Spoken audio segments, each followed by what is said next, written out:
அனைவருக்குமே வணக்கம். ஸோ இந்த வீடியோவில் நம்ம எதை பற்றி பார்க்க போகிறோம் அப்படின்னு பார்த்தீங்கன்னா, அனைவருமே எதிர்பார்த்துட்டு இருக்க இந்த மை3 ஆட்ஸ் என்ற நிறுவனத்தை பற்றி பார்த்தீங்கன்னா, வந்த 17/6 அன்றைக்கு பார்த்தீங்கன்னா ஒரு சில அப்டேட்டுகள்லாம் வெளியே இருக்குது. மக்களுக்கு வந்திருக்கக்கூடிய ஒரு மகிழ்ச்சிகரமான ஒரு தகவலாக பார்த்தீங்கன்னா, இப்போ இந்த மை3 ஆட்ஸ் என்ற நிறுவனம் பார்த்தீங்கன்னா ஒரு அப்டேட் கொடுத்துருக்காங்க. பார்த்தீங்கன்னா இந்த நிறுவனம் மீண்டும் புதிய பொலிவுடன் செயல்படும் அப்படின்ற மாதிரி தான் இப்போ அப்டேட் வெளியே இருக்குது. பார்த்தீங்கன்னா புதிய புள்ளியுடன் இந்த புதிய ஆப்புடன் புதிய எம்டியுடன் பார்த்தீங்கன்னா இந்த நிறுவனம் அதே மாதிரி புதிய மாற்றத்துடன் இந்த நிறுவனம் களமிறங்க போகுது அப்படின்ற மாதிரி தான் இப்போ அஃபீஷியலாகவே தகவல் வெளியிட்டிருக்காங்க. கட்டாயம் அனைவருமே எதிர்பார்த்த மாதிரி மக்களுடைய நிலை பார்த்தீங்கன்னா இப்போ மாறப்போகுது இல்லையா? அனைவருக்குமே தெரியும் இந்த நிறுவனம் பார்த்தீங்கன்னா ஒரு ஆப்பின் மூலமாக வரக்கூடிய விளம்பரத்தின் ஒரு நாளைக்கு எவ்வளோ விளம்பரங்களை நம்ம பார்க்குறோமோ அந்த அளவுக்கு காசுகளை இப்போ அள்ளித்தரக்கூடிய ஒரு நிறுவனங்களை தான் இருந்தது. அதே மாதிரி நிறைய பரிசு பொருட்கள் அதே மாதிரி உணவுப் பொருட்களையும் பார்த்திங்கன்னா மலிவான முறையில் மக்களுக்கு வழங்கி வந்திருந்த நிலையில் இது மாதிரி நிறைய உறுப்பினர்கள் 60 லட்சம் பேருக்கு மேலே உறுப்பினர்கள் குடும்ப உறுப்பினர்களாக சேர்த்து இப்போ அதிரடியாக 12 லட்சம் பேருக்கு மேலே பார்த்திங்கன்னா இதற்கு சாதகமாக இருக்காங்க. இந்த நிலையில் தான் இந்த நிறுவனம் மீண்டும் புதிய புலியுடன் செயல்படும் அப்படின்ற மாதிரி தான் இப்போ இந்த நீதிமன்றம் பார்த்திங்கன்னா அதிரடியாக இதற்கு தீர்ப்பு வழங்கியிருக்கிறதாகவும் அதே மாதிரி இடபிள்யூ அதிகாரிகளும் பார்த்திங்கன்னா இதற்கு ஒப்புதல் கொடுத்துருக்காங்க.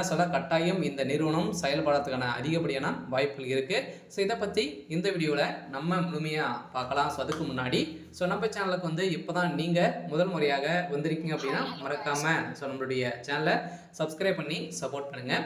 வாங்க வீடியோக்குள்ளே போகலாம்.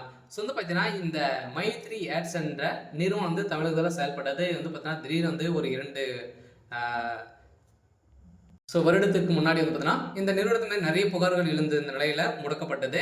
முடக்கப்பட்ட சம்பவத்திலிருந்து பார்த்தீங்கன்னா இதில் நிறைய பேர் முதலீடுகள் செய்து நிறைய பணங்களை பார்த்தீங்கன்னா ஈட்டுவதற்காக முதலீடு செய்திருந்தாங்க. அதே மாதிரி இதில் உறுப்பினர்களாக சேர்ந்தவர்களுக்கும் பார்த்தீங்கன்னா ஒரு சில பேர் இந்த நிறுவனத்தின் மீது புகார்கள் தெரிவித்திருந்த நிலையில் திடீர்னு கூகுள் பிளே ஸ்டோர் நீக்கப்பட்ட சம்பவத்தின் அடிப்படையில் இந்த நிறுவனம் முடக்கப்பட்டது. இதிலிருந்து பார்த்தீங்கன்னா சக்தி ஆனந்த் அவர்கள் பார்த்தீங்கன்னா அதிரடியாக கைது செய்யப்பட்டார். இந்த வழக்கு நிலுவையில் இருக்கு. இருந்தாலுமே இந்த நிறுவனம் செயல்படாதா அப்படின்ற மாதிரி மக்களுக்கு ஒரு எதிர்பார்ப்பாகவே இருந்திருக்கக்கூடிய நிலையை தான் இப்போ அதிரடியாக மீண்டும் இந்த மை3 ஆட்ஸ் நிறுவனத்திற்கு வழங்கக்கூடிய நீதிமன்றம் தீர்ப்பு வழங்கியிருக்காங்க.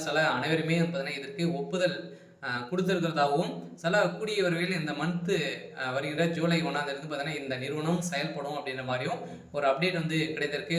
அனைவருக்குமே வந்திருக்கக்கூடிய ஒரு சுட அப்டேட்டாக தான் பார்த்தீங்கன்னா இப்போ வந்திருக்கு. இருந்தாலும் இந்த நிறுவனத்தில் தரக்கூடிய விளம்பரத்தின் பார்ப்பதன் மூலமாக அள்ளி தரக்கூடிய ஒரு பண ஆப்பாக தான் பார்த்தீங்கன்னா இருந்திருக்கு. இந்த நிலையில் இப்போ அதிரடியாக நீதிமன்றம் இந்த நிறுவனம் செயல்படும் அப்படின்ற மாதிரி தீர்ப்பு வழங்கியிருக்கிறதாக ஒரு தகவல் வெளியிட்டிருக்காங்க. சரி, ஓகே.